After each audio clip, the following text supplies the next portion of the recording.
Welcome to another episode of Dress Stories. This is our fabulous guest and friend. This is Jana Pruden. Thank you so much for coming. I know that you're busy. You have a crazy schedule, and we feel pretty lucky that you got to squeeze us in. Well, I feel pretty lucky that you asked me because I love talking about clothes and I love clothes. So it's my pleasure to be here. Well, and you know, when you're thinking of interesting Edmontonian women and stuff, you're always up there at the top of the list. You know, I think you've got great fashion, you have good stories. You and I have been talking stories for a bazillion years, it seems like. Yeah, it's so true. Thank you for saying that. But I think that, I mean, that's how we met. I met you really early after I moved to Edmonton when I worked at the Edmonton Journal, and I would come into the store and I would shop and we'd talk and shop and talk. And so this feels really natural and we're in our natural environment. Although I keep seeing things, I'm like, oh, I want to go try that on. Squirrel. So why don't you start off by telling us a little bit about yourself? Yeah, I'm Jana Pruden, and I'm a reporter at the Globe and Mail and also the host of the podcast In Her Defense.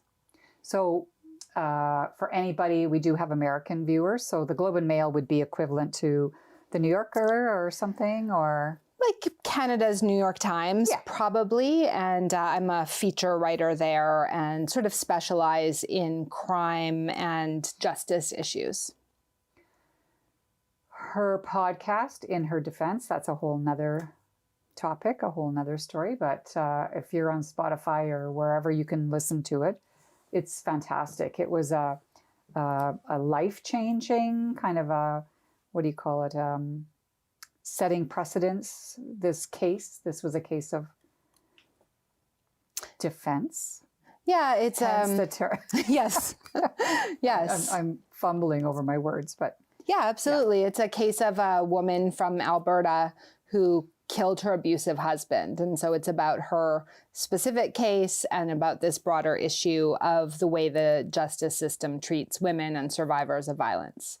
And this is very me, that somehow I end up in like a really fun, joyful situation talking about domestic violence or horrible crime. Right. So... But you and I talked just a little while ago. I know I'm digressing here from our standard questions, but you and I were talking a little while back, and I think for me, it started out as kind of the Barbie movie. And the Barbie movie was about allowing women, or saying that it's okay to like pink. And I grew up with a feminist mother and a feminist sister. And, you know, pink was like, women did not wear pink. And you were about to be on that show, The Social, which is another Canadian television show. And we were talking about the politics of being smart as a woman and being a feminist and still loving fashion and goofy. I love your shoes, or I love your pants, and you can still be taken seriously. Yeah, absolutely. I think that is so important. I've never thought that fashion is frivolous.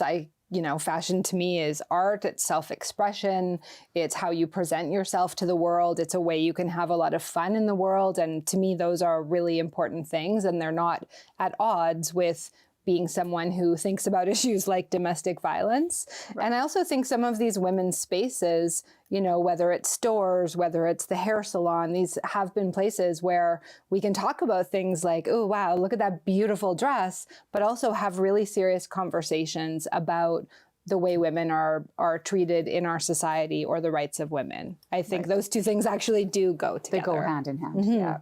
I have a new phraseology, or, you know, I was just away and this friend of mine, her husband was saying, is that gossip? I said, no, it's information sharing. And I said, women, that's how we learn in the world. And that's how I've learned about dozens and dozens of things, even just about my own body and everything, is by talking to other women. Absolutely. Right. All right, so let's talk fashion. Let's talk fashion. So when you were growing up, and this is, kind of geared specifically, I guess, to maybe more fashion, who inspired you, or who was your fashion person in your world? Yeah, I mean, I think like many people, as a child, before I started looking at magazines or was aware of celebrities, I was noticing the people closest to me, which would be my mother. And my mother also loves fashion, loves style. And so that would have been the first person, the closest person to me, the first way that I realized, you know, that you can look a certain way. The second would definitely be Debbie Harry. Definitely. Exactly. She likes Debbie Harry too. Yeah. Yeah. So when I was around 1982, or maybe, no, 1980, 81. So I'm like, you know, 6 years old or something. And all I wanted to grow up to be Debbie Harry and then I love it. marry Rod Stewart.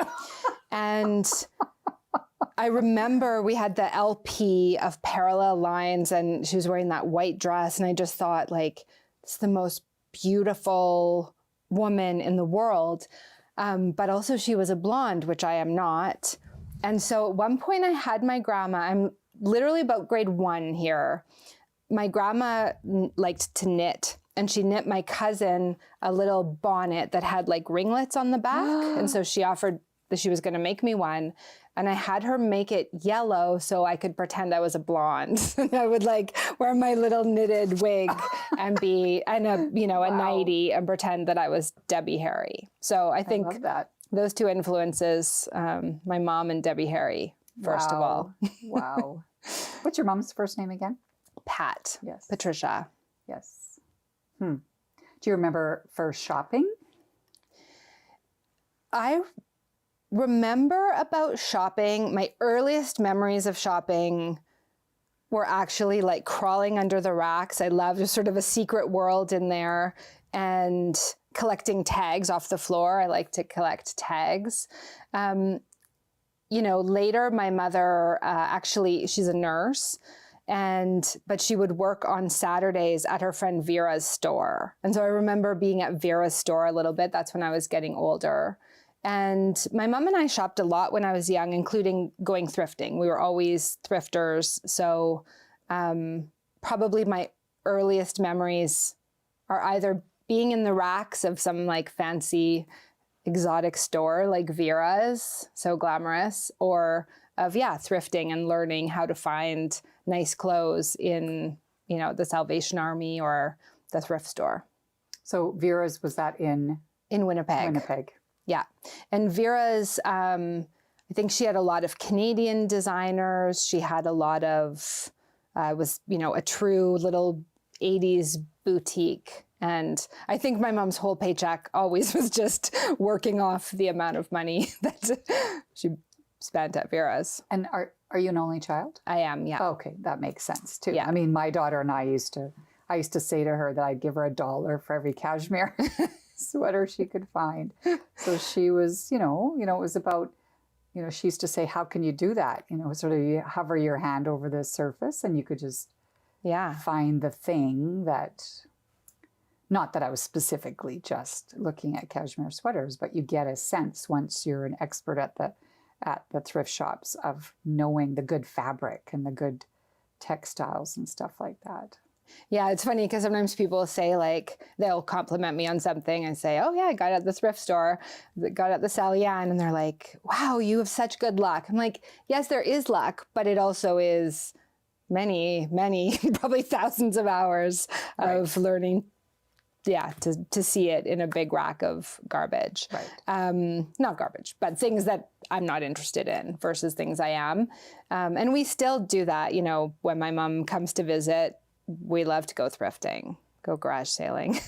I think that's great. So you've answered the question already that I was going to ask, which is, have you always been open to buying secondhand, or what was your introduction to vintage? But yeah, I think,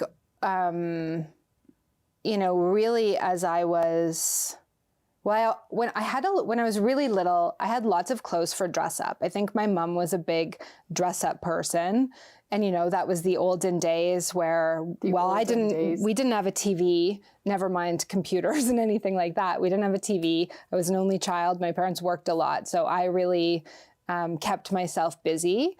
And I loved to play dress up. So I would have my mom's old nighties or scarves or things like that. And I would I still love to play dress up. I mean, it's the same thing in a way. But, and then when I started being interested in buying things for myself, getting older, you know, the thrift store is the place you could afford it.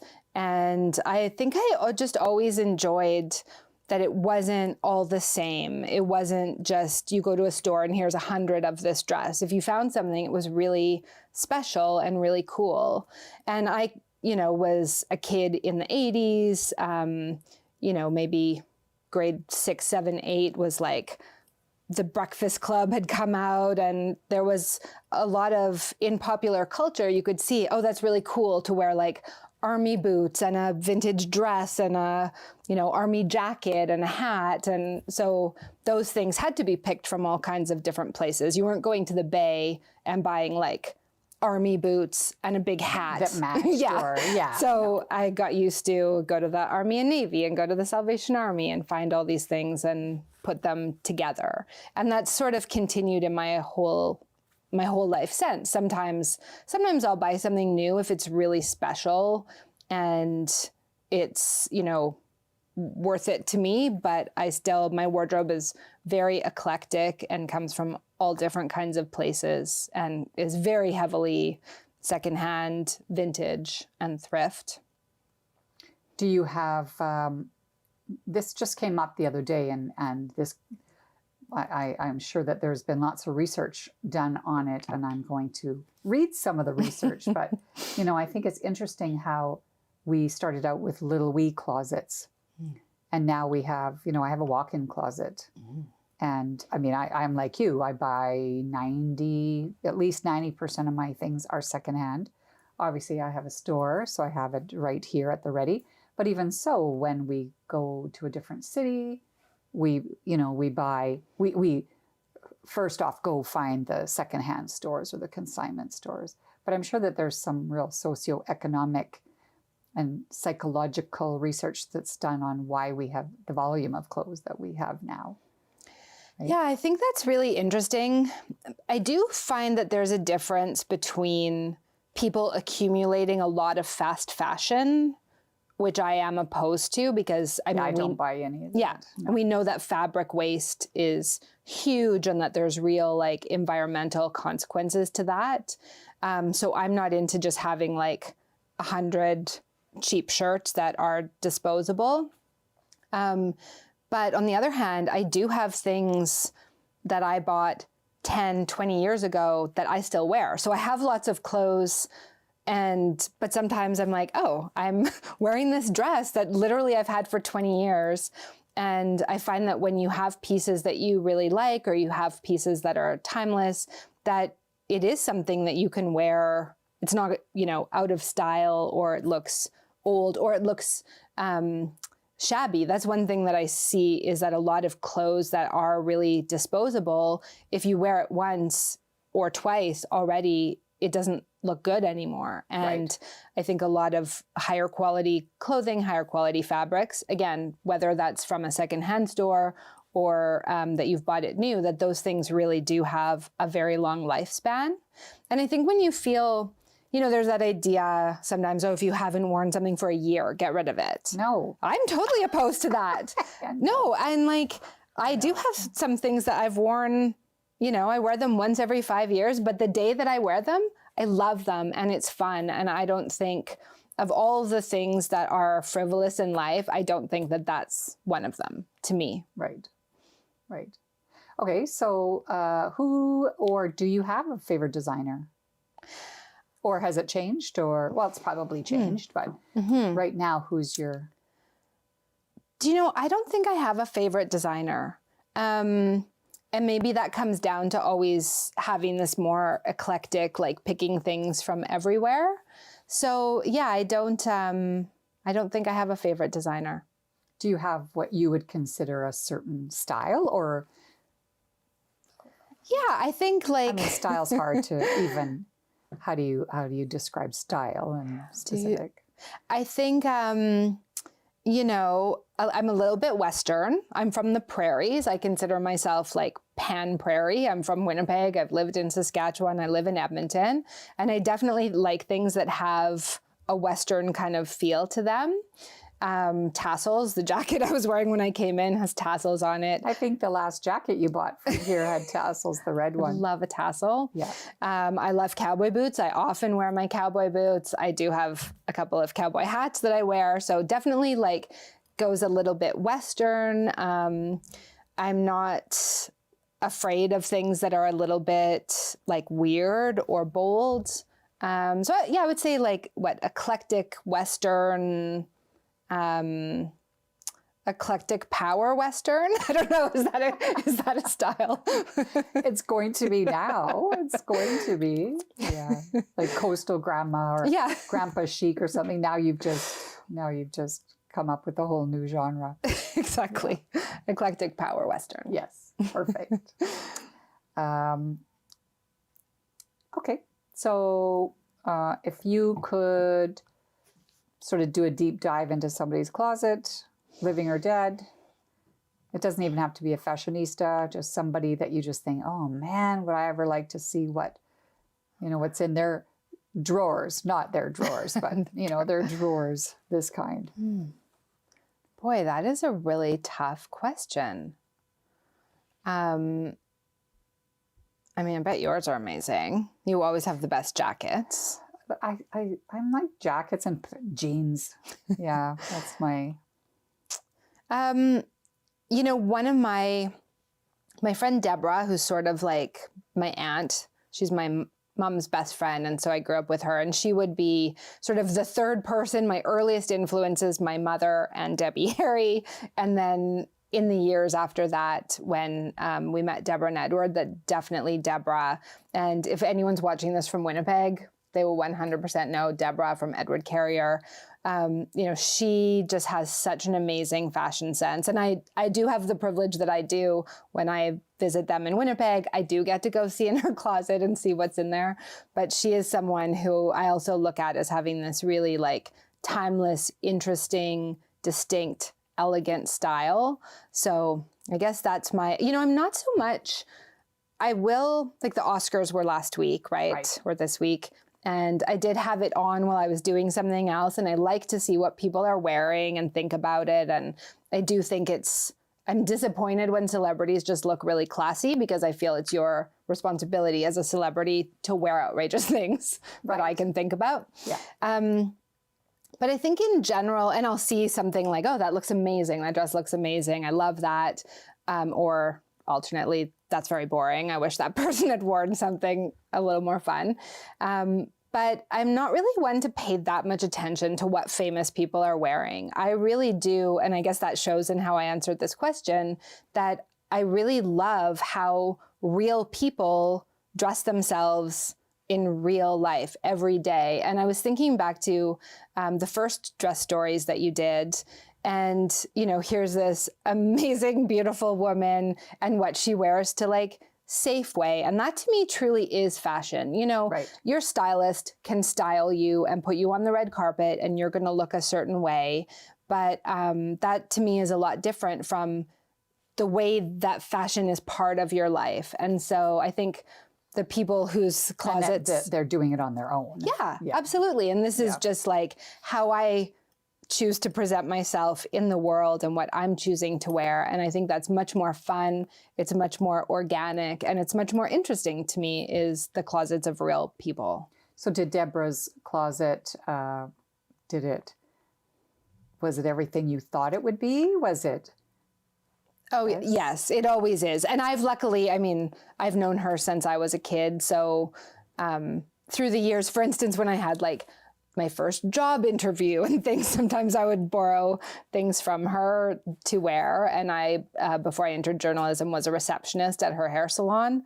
Oh. So I got to see what she wore every single day. But she would just be definitely someone who has had an impact on my fashion sense and my sense of just, I guess, how you present yourself in the world. So as a writer, you're not having to go into an office every day and kind of show up to that kind of a job. So do you just get to wear your cowboy power, your Western power, or it depends on what you're doing, like whether you're going to interview somebody, or do you feel pressure to look a certain way when you're presenting yourself? Yeah, it's interesting. You know, for a long time I did work in newsrooms. So when I was on the crime bureau, or the desk of the crime bureau of the Edmonton Journal, I really did think about, you know, how do I look like me and how I want to look and have fun with fashion. But also I never knew what my day would hold. So what about if I end up standing in a ditch at like a homicide scene, that does happen. That has happened many times. So I would always be wearing like just ready for any weather, because here it can be plus 40 Celsius, minus 40 Celsius. So what about if I end up, you know, standing outside in the heat, if I'm outside in the cold, if I'm at a homicide scene, if I get sent to, you know, a press conference at the police station, really trying to dress in a way that I guess feels fun, feels like me, but also could survive in any of those situations, sometimes more successfully than others. I do remember once I ended up at a shooting. I was working an evening shift and there was a shooting outside of town that I had to go to. It was like minus 40. And then I ended up, like we stayed out there in a hotel. I was out there for 2 days before I came home. And I was wearing these really high-waisted gray wool pants that I loved and were the most uncomfortable pant. And just before the shooting came over the scanner, I was like, I'm never wearing these pants again. Everything from my ribcage down was itchy. And they were very tight also. And so I already had just thought, you know what, I'm never wearing these pants again. And then I got sent to this shooting and wore them for 2 straight days. So yeah, sometimes it didn't really work. But so those pants, you don't have those. No, I donated those. Those cursed pants, someone else may have bought them from the Salvation Army. But I do think a lot about, like, I guess this line between being authentic and dressing in a way that is me, and not boring, but also sometimes if I'm going to do a really sensitive interview or something, I'm not also trying to be like the center of attention either or too showy. So that is a line sometimes. And sometimes I'm sure, like many people, if I have an event or I'm speaking, this is when I bought the suit from you recently. Oh, right. Yes, for the social. You were on that show, weren't you? Yeah, I was. No, I was thinking of the suit I wore for the YWCA. It was, they were interviewing me about the podcast. Oh, okay. And, you know, it's an event about domestic violence, talking about this really serious issue. And I do want to look like myself and wear something cool and wear something that, you know, feels like fun to me, but also it's not a frivolous occasion. So finding that line. And I think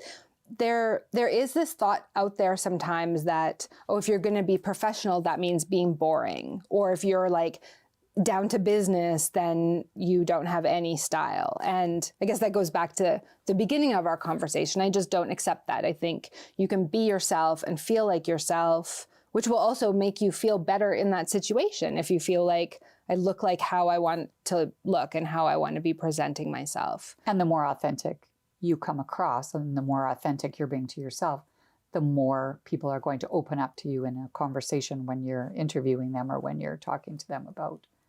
Right. I mean, if you were, I don't know, in a small town wearing a 3-piece suit or, you know, they might see you more as a suit, you know, as a stranger that, but if you're dressed down to earth and being who you are, yeah, you probably get better. It's so funny that you use that example, because when I started my career, I mean, I love suits. I do too. But I talked my way into a job. I've been working as a photographer's assistant in Montreal, and I talked my way into a job interview at the Interlake Spectator, this like rural paper. And I went to meet the editor, and I had no experience in journalism. I was definitely just talking my way into this job. And I had a suit that I'd gotten from Le Chateau. Rest in peace. Yeah. That was a pinstripe suit. The jacket was kind of long, knee length. I thought it was very cool. It was very structured. And I had a briefcase, which had nothing in it, just my car keys, because I'm not a reporter. Right. And I walked into the office of Interlake Publishing, and the woman who would be my boss was sitting there in like jean shorts and a t-shirt, and her dog was sleeping on the floor. I'm wearing like a French roll and, you know, all business in my pinstripe suit. And I think that, honestly, I think part of why she hired me is she just thought it would be really funny. Like, what if you send this person to Lundar, Manitoba? Like, what's going to happen out there? So yeah, she gave me the job with no experience. And that is really a place where I thought a lot about when I showed up at like some farmer's door. If you're wearing a suit, you do look like a suit, or you look like a banker, or you look like they just authority that they might, you're just not and I'm not always a suit person anyway, so that was really good. And I had a pair of jeans, my favorite jeans that I've ever owned to this day, and I bought them at the grocery store in Ashern, Manitoba. So it was like way out in the country, and they were obviously dead stock that had been there a million years, and they were so stiff. It was like, like they'd just been folded and on the rack forever. It took me weeks to break them in, and then they were the best jeans I've ever had. Yeah, they were from the Co-op. Oh, perfect. I don't think the Co-op here has clothes anymore. No, and this would have been, they definitely were probably from the 70s or something and have been waiting there the whole time for me. I think it's funny because fashion, especially in job interviews, Natasha's heard this story before. We have this friend named Bourgeois, and she has a vintage store in Vancouver, and her and I first met as waitresses in a restaurant in Vancouver called the Latin Quarter. And I had come from Zanari's, where I did the books and the ordering on the retail side, and Adriano, the owner, said he would lie for me and give me a reference saying that I was a server, even though even Zanari's at that time was not a restaurant kind of service. And so I asked one night, sitting there drinking sangrias, who's the owner? And the owner came over, and I said, "Oh, my name's Angela." He goes, "You're hired." And there had been 2 Angelas previously that had worked there, and the last one had just given her notice. So I was hired purely on my name. Long story short, I get to work. I had pressed beautiful black wool pants. You know, I used to starch my shirts, like a white starch shirt, and I was so nervous. I polished my shoes, and here's Bourgeois wearing a nightgown, long johns, a turban, and she just looked me up and down like, what? Who is this idiot coming to work here? And so, yeah, and we became friends ever since then. And it's funny because she still remembers me showing up at the door to work my shift dressed like that. Yeah, it was a commercial drive. Yeah. Yeah, it was not the black pants, white shirt kind of place. Well, I started waitressing at the Radisson Executive Suite Hotel in Winnipeg near the airport. And there you had to wear black skirt or trousers, white shirt, bow tie, and a cummerbund, wine-colored cummerbund. Yeah, that was the style at the time. Yes. Yeah, that was you knew you were in a fancy restaurant if people were wearing a cummerbund and a bow tie. Yeah. Nice. So do you think that the city has informed who you are or how you dress or what your sort of outwardness is in Edmonton? Like, what do you think that the city, or has it informed who you are as a person? Yeah, my first experience with Edmonton was, I came here once when I was a kid to go to West Edmonton Mall, but as an adult was when I worked at the Interlake Spectator, and I won. Their Interlake Publishing had a Halloween party, and there was a costume contest. And I made these wonderful costumes, and I won the costume contest. And I won a trip for 2 to Vegas, all expense paid, which was huge because at Interlake Publishing, like I could, barely pay my bills to live in Lundar, Manitoba. Like we were not making very good money. And then when I went to cash it in, they said, the paper didn't put in enough for Vegas. The best we can give you is a trip for 2 to Edmonton. Stop it. Yes. And that's like that famous going to Edmonton, instead of going to Winnipeg. Yeah. Exactly. So but I didn't have literally $1 to add to the trip. So I was like, okay, I guess I'm going to Edmonton. So my friend and I came to Edmonton, and I just loved it immediately. And I think part of it, it is similar to Winnipeg in a lot of ways, that I think both Edmonton and Winnipeg are very underrated cities and unappreciated by people from outside. And I just really I saw lots of people here who looked so cool. I just remember we went down to White Ave. I think at the time, trying to remember if it was that trip or a later trip, that the store Nokomis was here, which was I forgot all about that store. Edmonton designers and local Canadian designers, I guess, and some of her work. And I just thought that was so cool. And she carried Smoking Lily, which is another Canadian designer. And so I think, well, from that first trip, I was like, I'm going to live in Edmonton one day. I love Edmonton. And I did eventually get a job here and came to Edmonton. And I think, Edmonton is a really, I guess, it's an artistic community.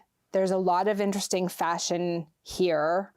Maybe not as many stores, but there's pockets and we know where to go, like Swish. Right. And I think that does inform, again, that's sort of a pan-prairie thing for me, that I think there's so much cool, authentic fashion that's happening on the prairies. Every single time I write for the Globe and Mail, I'm constantly sending emails for when they do their best dressed of the year, to make sure that they think about people in the prairies. I often suggest people from the prairies because I think there's just so much authentically cool fashion that happens here. And I think that does inform how I dress because I see people and think, wow, they're cool. And I want to look like that too. So yeah, I think definitely Edmonton. I love Edmonton. I love the prairies and they do inspire me and I think they're very cool and very authentic places. And often, when I go to Toronto, I go to Montreal, I go to Vancouver, not to diss those cities. I love all those cities, but I don't see more people that look amazing there than I see here. And I don't see more amazing stores. One of the stores, my favorite stores is my friend's store in Regina. And, people wouldn't think, oh, there's a really cool store in Regina, but there is. And, I get her to send me stuff. So, well, it's funny because you think a big city. I mean, when I was in the 80s, 90s, I guess, I used to go to Vancouver quite a bit. My sister lived there. And people would say, oh, where are you from? And you'd say Edmonton. And they'd say, what? Yeah. But, West Coast is super casual. They, my friends used to wear chinos or, there was that kind of Lululemon where, it's way more casual. Victoria, nobody dresses up. I mean, so Edmonton, I think also having the climate that we do, we have amazing coats, and it's the first thing that people see. And well, it's funny because as you were talking, I was like, that's the other thing. We have 4 seasons. Yeah. That's amazing. We have someone just sent me a picture of myself from 2010 on the steps of the Regina Courthouse, wearing a big fur hat. I love a fur hat. I love coats. I have many coats, but you actually kind of need many coats here. It's here's, a coat that you wear in -40. Here's a coat where it's -5, but it's kind of raining. It's going to be warmer in the day. Here's something. Walking your dog. Yeah. Yeah. So I think having those seasons is actually really fun fashion wise. I love the dead of winter fashion actually. And maybe that's why we have such big closets also. Well, there's that saying, and I've said it, I think I said it in one of our previous dress stories, and it was about there's no such thing as bad weather, just bad clothing. And, when it was -30 something in January, my daughter and I went for a really long walk and we went back to the house because we thought, no, we need an extra scarf. And we walked for close to an hour and people outside of, knowing what -30 is, they just think, what? You walked for an hour? But we had really warm clothes and lots of layers and long johns. And, we had a great walk and it's very invigorating. And it is a beautiful city. It's a beautiful city. I love a winter walk. And that's something I learned in the country actually is that you do have to dress for the weather. Yes. And there's one thing that drives me. I understand, you know, why people are in their mini skirts outside the bar without a jacket. I get it. I was once that person. But I do think winter is way more comfortable if you dress for it. Yes. And a trend that drives me bananas that I've been seeing all winter is people wearing runners in the winter with no socks. You can't do that when it's minus 40. No. You can't. I'm sure that's very cool in many places, but here you have to wear socks when it's minus 40. That's I don't believe in fashion rules, but that is my one fashion rule. You must wear socks in minus 40. Well, and I think that if I could tell I know I'm going on and on, but if I could tell young people that it will come back to bite you, because my daughter and I just went for a burger the other night and there was that wind chill. I have zero tolerance because I've had frostbite so many times, you know, standing at the bus. Without, your mom says, make sure you wear mitts. And you're like, you know, what do they know? And you freeze. And then as you get older, no. I mean, now I want all the wrappings and everything. Like when you're a kid and your mom wraps your forehead, which was like the worst. To hold it. Yeah. Now you're like, that's a fantastic idea. My forehead's warm and my cheeks. Okay. So I'm going to ask you one last question. Is there anything that you might tell little Jana about, besides, you know, dressing warm, that you've learned that you wish you could say it's going to be okay? Or, you know, I was at a garage sale once trying something on. This was like maybe 15 years ago. And this older lady came up to me. I mean, God, she was probably 40 or something, or like so my age now. But she came up to me and she was like, that looks amazing, you know. And she told me this story about how when she was young, she just never thought she looked good. And she was always so unhappy with her body and she was so insecure. And that now at whatever age she was, when she looks back, she just thinks like, wow, I was so beautiful. And what was I worried about? And so I don't even think this is advice just for my younger self, but it's advice I think about a lot when I think, you know, so many young women and women of all ages actually are so critical about themselves. I hear people all the time, you know, I have several hats that I wear. I like hats. And sometimes people are like, oh, that looks amazing on you. I can never wear hats. To me, like if you have a head, you can wear a hat. And hats, you know, it's a matter of confidence and thinking that you can put yourself out there like that. And so I think my advice to any person is passing along the advice that this woman gave to me, which is basically like, don't be so hard on yourself and just see how beautiful you are and that you can wear whatever you want. You can wear whatever you want and it's going to look amazing because you're going to feel amazing. And that's the whole point of any of it. So yeah, that's my advice to younger me. And it's like that saying, you know, youth is wasted on the young. Yes. Because don't you remember being 20 and going, oh, you know, I don't know, name a body part that you had an insecurity about. And then you look back and you just think, look at me. Yeah. I was perfect. Yeah. Right? Yeah. I have a 26-year-old daughter and she's perfect. Yeah. She doesn't think she's perfect, but I think she's perfect. Yeah. You know? I feel like also when you get, you know, I'm 49 and at this age you do see it. You see the harm that it causes to younger women. And you also see how like that sets up, not to be all, you know, patriarchy about this, but how like young women doubting their beauty, doubting their power, doubting their value, how that sets you up to be mistreated, to mistreat yourself, to, you know, not take full advantage of who you can be. Like I see the harm that it causes. It's not only, oh, is someone like, oh, I don't love this body part in the mirror and that has no meaning. It has a huge meaning in how you operate in the world, in how you think of yourself, in how you treat yourself. And I think those are really how you let other people treat you, how you let men treat you. And those are really key things and those are really important things. And they all kind of are related to each other. That's huge. That is so incredibly huge I I had a woman in, we get women in, we would say anybody over 55 probably is, I can't wear sleeveless. You know, I don't want to show my arms, or I can't wear this because, and there's always these age things that come with aging, and you get to this point, you can't have this, and you can't have short, and you can't, and the bottom line is, you know, when you're 20, you look back, I mean, when you're 30, you look back at 20 and go, wow, I was amazing. Why didn't I run? And when you're 40, you look back when you're 30.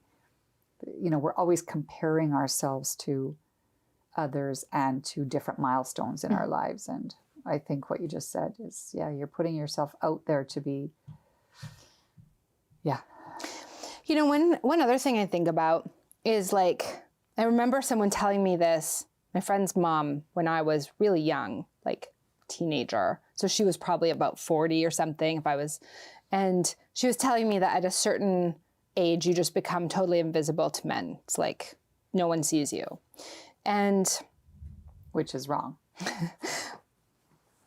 Right or not? I mean, you become invisible to a certain type of man. Certain type of man. Is that a bad thing? Yeah. No, that's actually a wonderful thing. Yeah. But what I have seen is you become, I mean, okay, part of that is because they realize that you know the tricks now, right? It's like the exact age that you get to where you're like, oh yeah, I know how to respond to this now, then it stops. Right. But that who is looking at you is younger women. And that's how I was when I talk about my mother, when I talk about Deborah, when I think about other women in my life, that I was really, and still do, look ahead 5, 10, 15, 20 years. What can I be? What can I look like? What do I think is beautiful? What do I think is powerful? What do I think, what role will what I wear play in my life? Do I want to be invisible? And no, I don't. And I think that's a really important thing, that like we do look ahead at the women in front of us to think about, you know, what that means. I don't believe in any of these rules. I think that in my 50s, as I'm staring down the barrel at 49 and a half, I want to get like really outrageous with my clothing. I think I'm really, you know, I think I'm going to get more outrageous. I think there were times I kind of held myself back, and I'm not going to do that anymore. Yeah, it's like, who cares? Yeah, who cares? And I don't think that you become invisible, except, like you said, to a certain kind of man. But I think that our peers, other women are looking at us, older women are looking at us, younger women. And I always go up to women all the time and say, wow, you look fabulous. Or, you know, I don't think that there's invisibility. And that's also a bit of a myth of this invisibility, that we're walking around being invisible. I do think sometimes in certain situations, like I have quite a few older friends, and you'll go for lunch and the server will look at me like, what does she want for lunch or something? It's like, she's right there. You know, I think that there is some of that, but generally, yeah.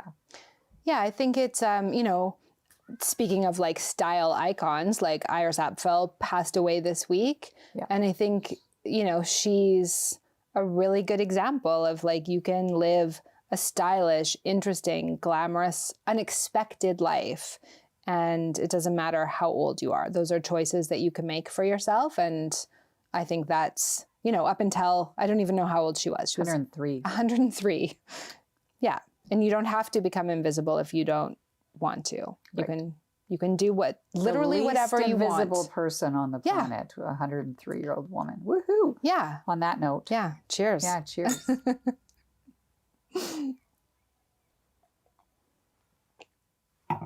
Now we're going to take a look at some of the pieces that Jana brought us. So these two, they're kind of a set, because when I was going to university in Halifax in 1992, my mother bought me these two dresses. We drove to Halifax from Winnipeg, and at a store we saw these two dresses, which were both Betsy Johnson, and I loved them both so much, and my mother bought them both for me. And I wore these so much. And I would think about, I've never been one to wear the same thing 2 days in a row. So I would think about at school, like, okay, I'm going to wear the red one on Tuesday and I'll wear the black. I love that. So that's these. I tried one on before I came here tonight, I tried this on, and my husband was like, oh, it's so short. I wore dresses much shorter than this in those days, but I loved these dresses so much. This was my absolute favorite. I would sometimes pair it with like fishnets. I had big like black clumpy boots. I'm still into black clumpy boots, but like my big, I had a big pair of fluvogs that were really chunky. I'm just reading the words. It says surf, fishing, Miami. Yes, meaningless. Kind of I've always thought of this as like postcard. And this dress was actually like fantastic. Does look like it's a postcard. Stretchy material. I wore it. Yeah, I love these, both of these. Wore them a million times. Like black jean jacket, fishnets, big clumpy boots. I love that you still have them. Yeah. I'm notorious at getting rid of stuff that I wish that I had kept. So I love that you still have them.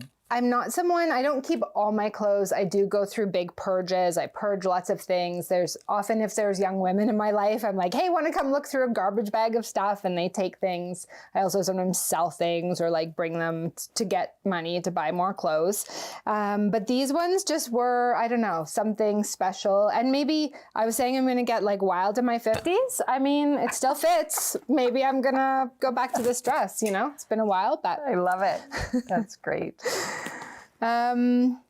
This dress, yeah, maybe this one. So a few years ago, it was early 2020, right before the pandemic, and I was asked to give a speech, the Minifee lecture at the journalism school in Regina, which was a really big deal for me, really big speech, really thinking about what am I going to wear to give this speech that's really like a historic kind of speech. All my journalism heroes had done it. And so I was thinking about what to wear, and we were in Montreal, and I found this dress. It's a store. It was a Montreal designer, and it was between this one, which is, you know, red and kind of just above the ankle. It's fabulous. Amazing color. And one that was sort of a teal blue, very similar style, and to the floor though, more of a maxi. And I, you know, tried them both on 100 times and texted pictures to my mom and to Deborah and to all these people. And ultimately I went with this one, which has turned out to be such a valuable dress for me in terms of, you know, I spent a fair bit of money on it. It's beautiful. But I've worn it. I wore it on the social when I was on TV the other day. I've worn it for several speeches. It just often feels right in that it feels like striking, but also appropriate in a variety of situations. And yeah, I love this dress. Recently, I've always regretted, okay, at the time, should I have bought both? That feels crazy. But I wish I had the blue dress. And recently I did look to see, is there any way I could find it? And unfortunately that store closed, and the designer is not making clothes anymore. But if she's out there and you still have this, What's a the maxi, brand? Is there a brand? Edition de Robes. Okay. Yeah. So if you're listening, and you have it in the blue, 100% buy it from you.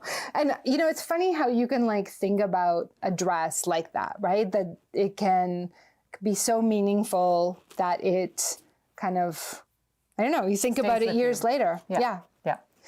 Yeah. So that's this one, just my old standby. Let's see what else you've got. What is this lovely thing? This looks vintage. It's not. Fabulous. This is Jennifer Glasgow, who I love, who's a Canadian designer. She's from Montreal. I have several Jennifer Glasgow dresses, and I wasn't sure which one to bring. Every Jennifer Glasgow dress I wear, I get a million compliments all day long. And so this is one of my favorites. It does have that sort of 40s feel to it. 30s, 40s for sure. Yeah, with a little, the belt, or you can wear it as a tie, or you don't even need the belt. It's so wearable. I often bring this when I'm traveling because you can wear it. It's warm outside, it's cool outside, it's dinner, it's daytime. And I love her work. I've been ogling. Her new season was just released.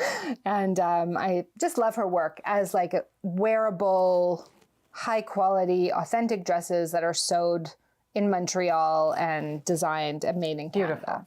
Gorgeous. as we know how rare that is these days, Canadian made. Yes. Yeah. What's this two-piece? Is that a two-piece? It is a two-piece. So this is a dress I bought from my friend Lisa's store in Regina. Canadian Desire Talia Kamea. And I think she doesn't design anymore either. My understanding of it is that she was a scientist, I believe. So first of all, I bought the dress. This dress has a name. It's called the egg dress. And it is wow, so cool. It's sewed in this really interesting way. It has this like raw hem to it. You can wear it forwards or backwards.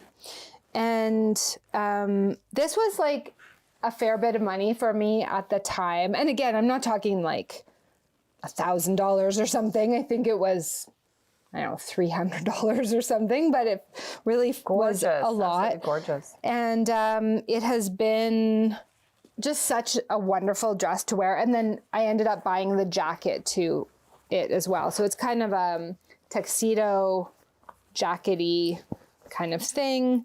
And this is one of those things, do I wear it once a year? Maybe once.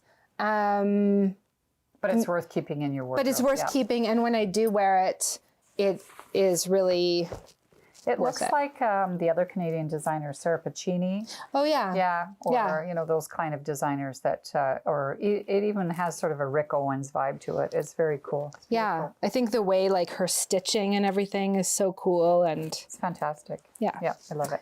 And then finally I brought a dress that is my mother's that I own. So this is a Wayne Clark dress, again, Canadian designer. And I brought this dress. I have like a couple of my mother's old dresses, but I brought this one because I have such vivid memories of my mom going out in this dress. Like this has that Western. This is power Western. Oh, it all comes down to the mother, doesn't it? Always down to the mother. Yeah, this is it's very Western. It even has these little, you know, it's fantastic. Bolo tie things, but I just remember her, you know, getting ready to go out somewhere fancy, big shoulder pads. Look at those shoulders and, you know, the sound of it and the smell probably still smells like perfume. It does. So this is just a dress that I just think, okay, look at the back, all buttons. I remember helping button her up, you know, button her into the dress. And Wayne Clark, of course, was known for all their evening wear and everything. Yeah. Yeah. But this is like Western evening wear. I didn't know Wayne Clark did stuff like this. It's very cool. Yeah. Leather and chiffon, I guess. Yeah. So this is a dress when I just think about like going out fancy and that feeling of why you get dressed up for something, you know. That's right. If you go to wherever you're going, I feel like it's fun to get dressed up and it feels good, and just love that. 100%. Yeah. Okay. That's fabulous. Well, that wraps up another episode of Dress Stories, and we are so incredibly thankful that you came and that you brought all these great treasures. This is going to stay in my mind for a long time, and I love it. And I know your mom too, so it's even more special. Yeah, I can just picture her wearing it. Yeah, it's great. 1980s perm. Did she? Yeah, she sure did. So again, I just want to thank you so much for coming, and you were fantastic and shared all kinds of great ideas. Well, thank you. And thank you for doing this. Thank you for watching this and enjoying fashion, thinking about fashion. Yes, it's perfect.